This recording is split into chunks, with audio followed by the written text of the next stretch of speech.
Hi, founder fans. Jason here, and today's founder is Richard Henderson, one of the founders of Kentucky. And to help us talk about Richard Henderson, we are joined by Colonel Carson, Colonel Russ Carson, Colonel Carson, Russ Carson Jr. Thank you so much for being here. From Family Tree Nuts, as well as a whole slew of other history-related things, thank you so much for joining us. Yeah, man, glad to be here. Glad to be here, Jason. Thanks for bringing this on here. Oh, my pleasure. So you were a little bit interested in talking about Richard Henderson. So tell us, Richard Henderson, he's from North Carolina at first, if I'm not mistaken. Right? Yep, that's where he was from originally. Okay, and so he is one of the first people to start investing in the land that we now know as Kentucky? Yeah, absolutely. I think at first was the Richard Henderson Land Company. Then they changed it to the Louisa Company, and then they changed it to the Transylvania Company, and that has nothing to do with bats and vampires at all. So, totally different. Means over the mountains or over the woods, I guess, right? Right. Well, even in the vampires, that probably is what it means, I would assume. Right. Cool. Yeah, absolutely. So Richard Henderson not only invests, but he actually goes over the mountains to Transylvania with several other people, I believe, including Daniel Boone. Yes, he definitely hired Daniel Boone as well as I think another 30 or so axemen to lead the way. Those men, they actually went ahead. Well, I don't know how much deep you want me to get into that kind of Whatever thing, you're but comfortable with. yeah, man. So they left before the negotiations were even over there at Sycamore Shoals with the Cherokee. They took off to lead the way. They chopped down trees. They put marks all along the trees so that Henderson and the rest of the settlers, the men, women, and children, could find their way to where they had hoped to build the fort there at Boonesboro. Yeah, and these clearings end up becoming Wilderness Road, Yes. kind of. Now, that's something you're probably not aware of. There is a little bit of a rivalry in this neck of the woods as is it the Wilderness Road? Is it Boone Trace? Is it Skaggs Trace? Is it the Warrior's Path? And there's different factions that are not necessarily the most friendly with each other as to who is first and who gets credit for what. Well, I So, yeah, certainly apologize if I offended anyone. I assure you that's not my intention. Either most way, people know the Wilderness Road. yeah, Yeah, so whatever name it's called, though, this becomes one of the, even though it's a dirt road, one of the most important highways in American history. definitely, without Because, a shadow of a doubt. yeah, because not just Kentucky, but I believe Tennessee and Ohio and half of everything this side of the Mississippi, as they say. Well, yeah. I mean, a lot of people don't realize that from between 1775 to approximately 1792-ish, or 1795-ish, about 300,000 people passed through the Cumberland Gap and used that route. And today they say that about 50 million of us have ancestors that pass through there. So it's definitely something. I mean, what is that? 1/5 of the United States or so Yeah. can trace their lineage to someone that came through the gap on that route.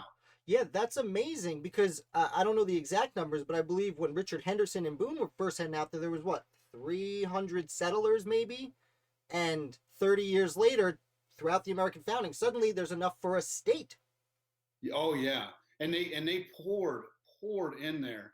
I know this is at the end of what we're going to talk about here, but at Sycamore or the Divine Elm there, where they had the first meeting, I think on May 25th, 1775, the first government there, but they met with four different communities for that. So there was tens of thousands of people that poured in there very quickly in just a short amount of time. Yeah, that's amazing.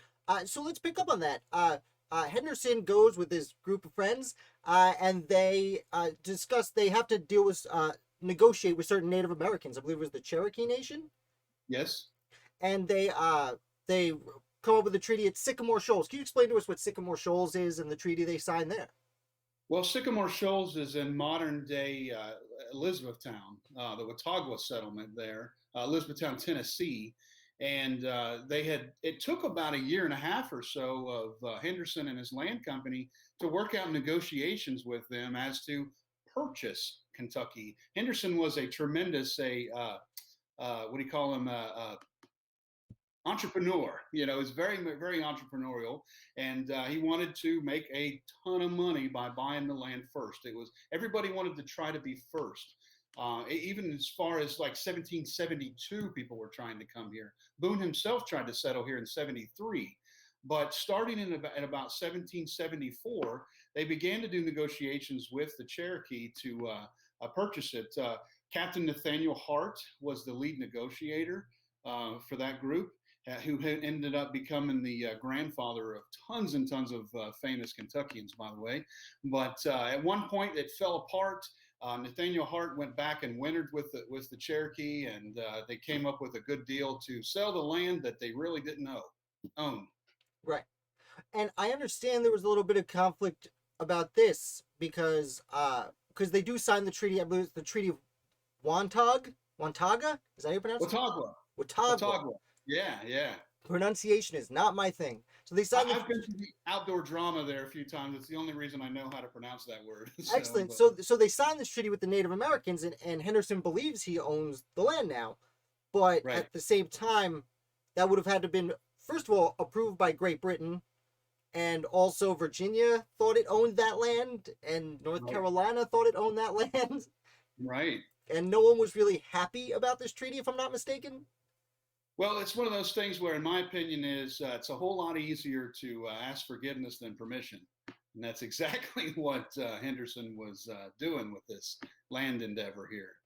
Fair enough. And you mentioned that it was in spring of 1775. So yep. literally, he's negotiating these treaties while Lexington and Concord are having shots heard around the world.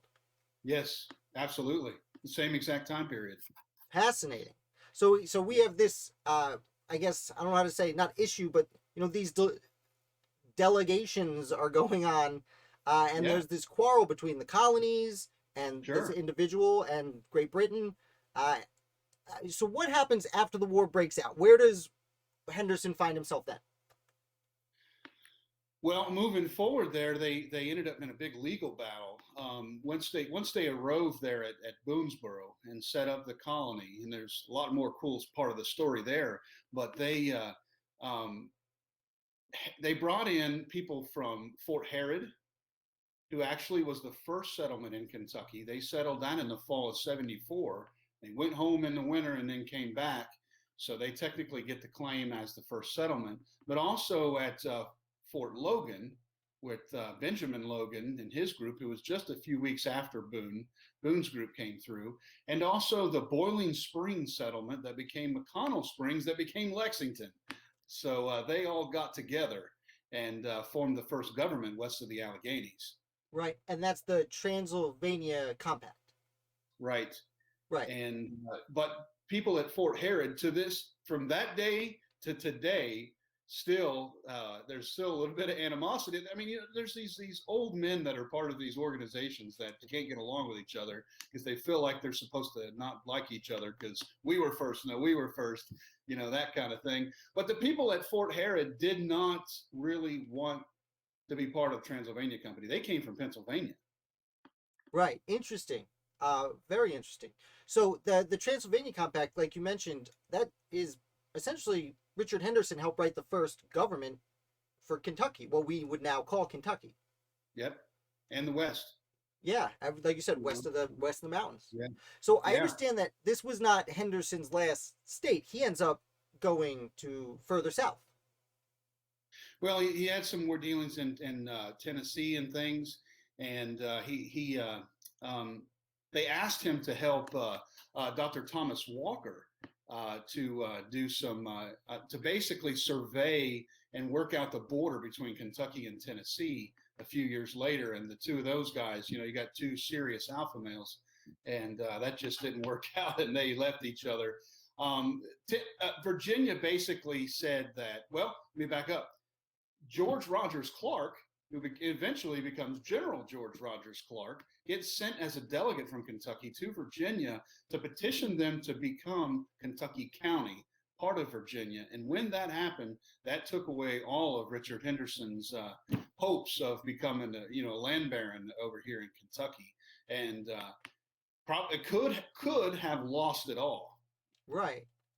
Right, because a lot of what George Rogers Clark would later conquer in the Old Northwest, that would essentially be ceded if I'm not mistaken, to the Continental Congress as a means of getting the Articles of Confederation signed, because no Right. one wanted Virginia to own everything else. Right.